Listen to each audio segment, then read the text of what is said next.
Power often arrives wearing the face of loss. You remember the cold click when they turned, the laugh that didn't reach their eyes, the silence that replaced explanation. They didn't leave you. They exposed you. That moment wasn't abandonment. It was revelation. Betrayal is never loud. It doesn't knock. It seeps. And when it does, it rewrites everything you thought was true. Love becomes leverage. Loyalty becomes theater. Connection becomes control. According to Machiavelli, he who trusts without testing is already conquered. Most people respond with grief or rage, but not you. You're here because something broke and something woke. What if the wound was a blueprint? What if the betrayal was the moment you finally saw the machine? This video isn't about revenge. It's not about healing either. It's about rewiring perception, turning emotional ruins into strategic architecture. You'll learn how betrayal decodes intention, how silence can become surveillance, and how the person who hurt you becomes the mirror that reflects their own weakness. By the end, you won't want them back. You'll want the power they accidentally gave you. Because once you see how pain works, you never unsee it. They become mirrors. So turn hate into intelligence. According to Machiavelli, a man's hatred is more honest than his praise. It shows you where to strike. There's something strangely pure about the moment they decide to hate you. The mask slips, the performance ends, and for the first time, they become legible. Their anger, their resentment, their need to be seen. All of it forms a trail, not to who they were, but to what they protect. Here's the truth. Hostility is more revealing than intimacy. Love flatters, rage exposes. What people fear, they attack. What they envy, they criticize. And what they can't control, they try to humiliate. When they turn against you, they stop editing themselves. And in that unguarded performance, they leak data, not by accident, by compulsion. You don't need to argue. You just need to watch, because rage has a rhythm. It simplifies their thinking, reduces their world to one emotional note. And in that reduction, they repeat themselves. They tell you what triggers them. They tell you who they're protecting. And they tell you what they assume about you, which is where their fear lives. Every insult is a reflection. Every accusation is projection. Every snide joke is a nervous test. Will this hurt them? Will this land? Let it land. Let them think it does. That illusion will deepen their confession. Tactic 1. Provoke what you already suspect. Ask a loaded question in public. Smile as they react. Did their eyes dart to someone? Did they speak too fast, too long, too loud? That's the guilt flaring up. The alliance revealing itself. Tactic 2. Leak a subtle slight. Not enough to burn the bridge. Just enough to smoke it. A forgotten invitation. A casual name drop. They'll either confront, avoid, or gossip. Each reaction maps their threat response. Tactic 3. Catalog contradictions. Does their rage match their claimed values? Do they call you manipulative, then spread rumors? Do they preach kindness, then laugh when you're isolated? These inconsistencies are gold. They fracture group loyalty. People will turn on hypocrisy faster than cruelty. Zoom out. Notice how the group forms. Watch how collective anger binds them. But only when you're not watching. Scapegoats provide cover. You become the emotional landfill. But pressure them alone, and you'll find cracks in their unity. Because no group sustains anger without a leader. Identify the mouthpiece. Break their rhythm. The rest will follow confusion, like sheep chasing a shadow. This isn't surveillance. It's architecture. Their rage reveals the structure they hide behind. And the final test, let the mirror speak first. Drop a phrase. Cold. Deliberate. A sentence designed to sting. Then watch. Do they blink too long? Do they scoff, but shift in their seat? Do they deflect or destroy? That's the phrase. That's the weakness. Now you know what to repeat, what to avoid, and what to save for the final move. They thought they were lashing out, but they were confessing. You just had the discipline to listen. They speak in silence. So weaponize withdrawal and absence. Machiavelli warned, when your presence is taken for granted, your absence must become a weapon. I stopped replying, and they began to unravel. It wasn't an argument, no warning, no drama, just vacancy, a missing presence where once there was warmth. They mistook that warmth as permanent. That was their first mistake. Silence is not passive. It's precision. It doesn't echo. It sharpens. And when done right, it hollows them from the inside out. Humans are predictable. We chase presence like addicts. We mistake noise for relevance. And when someone disappears, without explanation, without emotion, we panic. But here's what most never see. Withdrawal is control. When you speak, they brace. When you vanish, they chase. Your silence becomes their obsession, because now they have to guess. Was it something they said? Was it someone else? Are they being replaced or erased? The confusion metastasizes, and in that uncertainty, they surrender more than they ever did to affection. This isn't cruelty, it's calibration, because attention, when overextended, becomes valueless, and absence, when timed, becomes a mirror. When they see nothing, they project. Their insecurities fill the gap. Their guilt invents narratives. And suddenly, you're not gone. You're everywhere. Tactic 1. Interrupt a pattern of presence. If you always message first, don't. If you always attend, skip once. If you usually smile, don't flinch. Let the silence create static. Watch what they fill it with. Excuses, apologies, doubts. Tactic 2. Withdraw something specific. Not everything. Just one thing they relied on. A favor, a habit, a form of comfort. Make them feel the weight of it. And when they ask, answer with delay. Uncertainty becomes currency. Tactic 3. Use timing as leverage. Absence must be surgical, not prolonged into irrelevance. Vanish when your presence was most expected. Reappear only when they've begun to spiral. Their confusion will masquerade as relief, but inside, something broke. From the outside, it looks benign.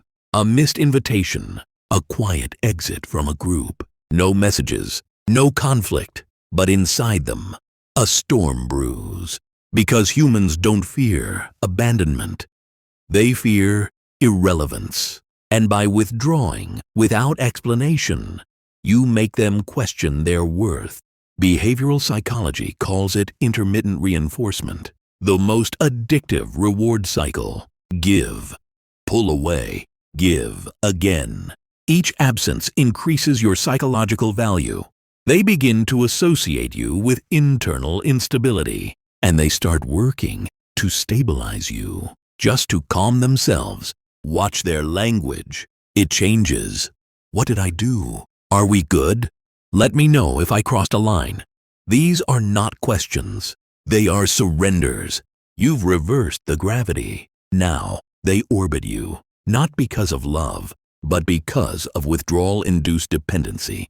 And when done right, it spreads. They speak to others, not because they miss you, but because they can't explain you. And in that confusion, your reputation changes. You become myth, unreachable, dangerous. A single silence creates a ripple. One missed reply becomes a whisper. One absence becomes a rumor. One cold look becomes a public apology, not because you punished them, but because you disappeared without needing to.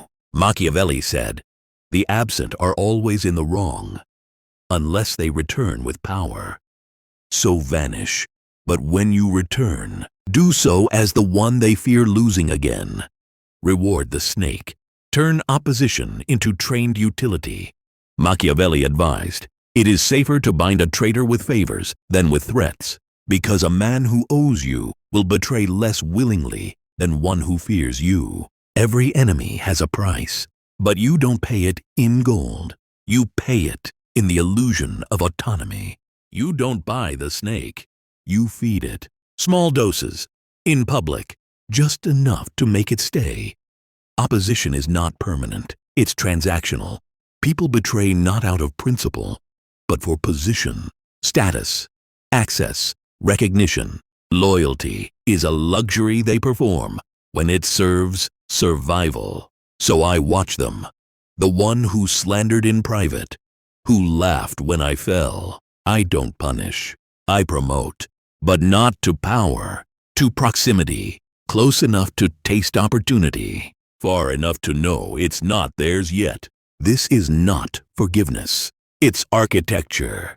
Because when they realize their gain depends on my permission, their rebellion rots. The key is calibrated reward, not flattery, not gifts, not promises. Just one small strategic offering they cannot refuse. A rumor leaked in their favor, a whisper to the right ear, a hand extended in a crowd they thought was hostile. They take it. They tell themselves, it's nothing, but now they owe you a narrative and a debt. Tactic 1. Public relief, private dependency. Give them something they didn't ask for, but only you could grant. Let the audience see it. Their reputation improves. Their name gets cleaner, but they know it wasn't their doing. Now they watch you with a different kind of fear, not of punishment, but of exclusion. Tactic 2. Controlled access to intelligence. Feed them partial truths, timed leaks. Let them feel clever, informed, empowered, but always one step behind.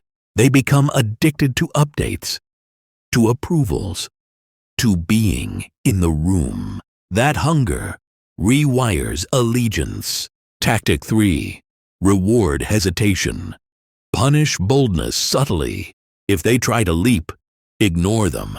If they stay still, nod. Let them chase the pattern. Let them believe they're deciphering you. Because the moment they think they've cracked your rhythm, they're inside your cage. Behavioral psychology calls it variable reward conditioning. You don't pay every time. You pay unpredictably. The uncertainty keeps them loyal because they can't measure when they've won, so they keep performing. Then you escalate. Let them rescue you. Stage it, of course. A comment made at the right moment. A threat they neutralize for you. Make them feel noble, needed. Now, their identity begins to change. They go from adversary to asset, not because you forgave, but because you reshaped the incentives. They were never loyal to you. They were loyal to the story you wrote around them. This is not coercion. It's conversion. You don't threaten a snake into obedience. You train it to coil only when you nod. Give them a taste of visibility. Then pull back. Let them feel the cold. When you're absent, they'll crawl closer, not out of affection, but because you control the climate. This tactic is not flashy. It's slow. You'll need silence, patience, timing. Watch their micro-expressions. Do they flinch when others criticize you now? Do they defend? But only when you're not in the room. That's the shift. That's when they've begun to integrate your interests into their instincts. And then it happens. The first real offering. They speak in your defense. It's small, a sentence, a redirection in a crowded space. But it cost them something, a sliver of reputation, a calculated risk. That's not loyalty. That's transformation. Because now, to go against, you would be to go against themselves. You didn't win them over. You rewrote what winning meant. They used to attack you for status. Now, they protect you to keep it. Machiavelli said, "The wise prince makes use of the very stones thrown at him to build his fortress. So reward the snake, not to trust it, but to train it, until it hisses only when you command." Rename their role. Narrative labeling and identity theft. According to Machiavelli, a name repeated with conviction becomes more feared than a sword unsheathed. It doesn't take violence to ruin someone. It takes a word, spoken slowly, repeated softly, until the echo becomes louder than the truth. They called me manipulative once. I didn't deny it. I just smiled, tilted the label slightly, and by the next week, they were asking for advice on how to be more persuasive. Control the story. Control the actor. Most people believe they act from identity. They don't. They act from assigned roles, scripted by the whispers of others. The brave one, the victim, the problem, the leader, the fake, the joke. Assign the role before they define it themselves. That's how you trap them. Because once a label sticks, they either perform it or exhaust themselves trying to escape it. Either path burns them, and both keep you in control. Here's the truth. Narratives don't need to be accurate. They just need to be believable and repeated. People conform faster to judgment than to praise. Because judgment is social. No one wants to be cast out. So when you name them in just the right tone, at just the right moment, the group begins to shift, subtly, then permanently. Tactic 1. Inoculation. Introduce the label before it's weaponized. Not with aggression, with ambiguity. A question, not a statement. Isn't it strange how they always arrive late when eyes are on them? It plants suspicion, and once suspicion exists, everything they do retroactively confirms it. Tactic 2. Amplification. Never repeat the label alone. Seed it through proxies, allies, background voices. The more mouths it passes through, the more truth it gains. An accusation becomes folklore. A whisper becomes identity. Tactic 3. Redirection. Steal their language. Use their phrasing. Mock it. Twist it. Make their rebuttal part of your narrative. If they say, "I'm just being honest," respond with, "That's what they always say," just before they implode. Now, even their truth feeds your fiction. Words don't just describe reality. They build it. Assign a role with enough certainty, and the group adapts. They hesitate before including them. They nod slower. They smile tighter, and the target feels it. The social temperature drops. They become more cautious, more defensive, until eventually they behave exactly like the thing you named. That's when the transformation completes. They've internalized the role, not because it's who they are, but because it's the only version of themselves others now recognize. They try to explain, they protest, they post, but the more they defend, the more the label hardens. Because defending a name gives it weight, silence makes it fade, reaction makes it real.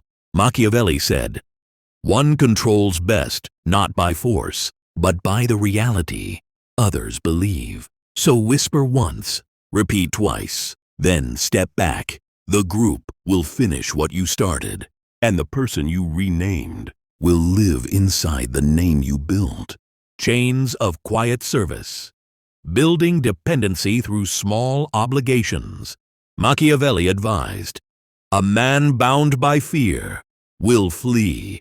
A man bound by favors will kneel." I helped them, but not too much. Just enough that they remembered. Just enough that it inconvenienced me. Visibly, not because I cared, because I was building something they couldn't see. A chain. Link by link, big debts awaken suspicion. They resist them, but small ones, they accept them with a smile. And in that smile, they lose leverage. Humans crave fairness. They fear the imbalance of unreturned favors. So when I solve a problem, a late-night message, a connection made, a task handled without being asked, they thank me. But inside, they log it, and that ledger becomes a weight. Dependency does not arrive loudly. It slips in through convenience, one shortcut at a time. They begin to delay decisions until I'm consulted. They wait for my input, and when I'm absent, they feel disoriented. Not because I'm powerful, but because I've become necessary. That's the game. Not dominance, not intimidation, but gradual relevance. You don't conquer their will, you replace it. Tactic 1. Structure. Favors with slight inconvenience. Offer help, but at a cost. A short delay, a public effort, a clear trade-off. Let them feel your time is valuable. This way, the favor never feels free. It feels costly. And when someone accepts something costly, they become owned by it. Tactic 2. Alternate between access and scarcity. Be helpful, then vanish. Solve one thing, then let them struggle with the next. This oscillation sharpens their need. It teaches them uncertainty and makes your return feel like relief. Tactic 3. Keep it visible. Never brag, but never hide. Make sure someone sees. Kindness unobserved builds no leverage. A favor witnessed becomes a myth, a moment retold, a reputation shaped. Social psychology calls it commitment consistency. Once someone accepts your help, they feel compelled to act in alignment with that choice. The mind craves coherence, so instead of questioning your motives, they amplify their own gratitude. They begin to justify your presence, defend it, even protect it, and slowly you stop being a helper. You become a fixture, a structural part of how they solve life. Invisible, but irreplaceable. You don't need permission. You don't need praise. You only need patterns. Over time, they consult you before acting. They copy your language. They loop you into decisions that don't concern you. And when that moment comes, the moment where you need something subtle but important, they comply. Not out of fear, not out of manipulation, but because they don't know who they are without your input. Machiavelli said, "Bind a man in steps so small, he mistakes the chain for a choice." And that's what they did. They thought they were grateful, but they were captured, one service at a time. The clean blade, sacrifice, plausible deniability, and the controlled exit. Machiavelli warned, when blood must be spilled, let another hand hold the blade. But be sure it's your will that guides it. I never raised my voice. I never pulled the trigger, but the damage was mine. That's the last layer, not the silence, not the manipulation, but the cleanliness. Power loses shape when it looks messy. The wise don't just win. They exit intact. You let others take the fall, not because they deserve it, but because someone must. A broken alliance, a public scandal, a shift in group loyalty. The blame must land, but never on you.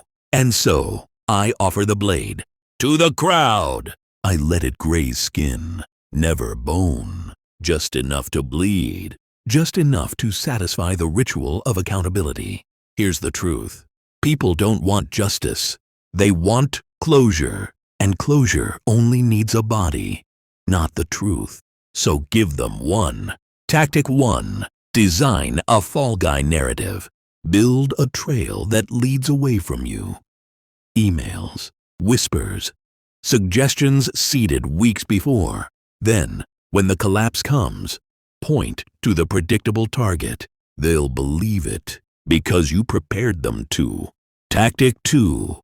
Use symbolic repentance. A public apology, a resignation, a policy shift. Nothing structural, just visible. Let them think you surrendered. It blinds them to what you actually preserved or replaced. Tactic 3. Exit your liabilities with elegance. Not all pawns deserve destruction. Some can be retired quietly. Let them step down. Praise them. Protect their image. This way, no one watches what or who fills the vacuum. This isn't cowardice. It's containment. You can't afford to look cruel. Not now. Let the public see restraint. Let them whisper about your decency. Because in the absence of evidence, morality becomes myth. Social dynamics always seek symmetry. When you offer a clean narrative, a scapegoat, a small loss, a gesture, they complete the rest. They tell themselves you're reasonable, that you did what had to be done, that the storm is over. Meanwhile, you're already rebuilding, repositioning, reweaving alliances while they applaud your accountability. That's the clean blade, a cut that looks like accident, a wound that heals in public, while the real injury reshapes the power beneath. Machiavelli said, "The prince must learn how not to be good and when to appear good, precisely when doing evil. So give them the show. Bow, bleed if you must, but never deeply, never truly, because while they watch the sacrifice, you're already turning the next knife." Power is not loud. It is the steady pressure that reshapes a landscape into a map you can read. If you learned anything here, let it be this. Enemies are not merely obstacles. They are materials. The skilled hand bends them into mirrors, levers, and loyal hands. Use silence, reward, narrative, and sacrifice with surgical care. The final truth is simple and cold. Mastery of others begins with mastering the meaning they give to you. What will your silence say?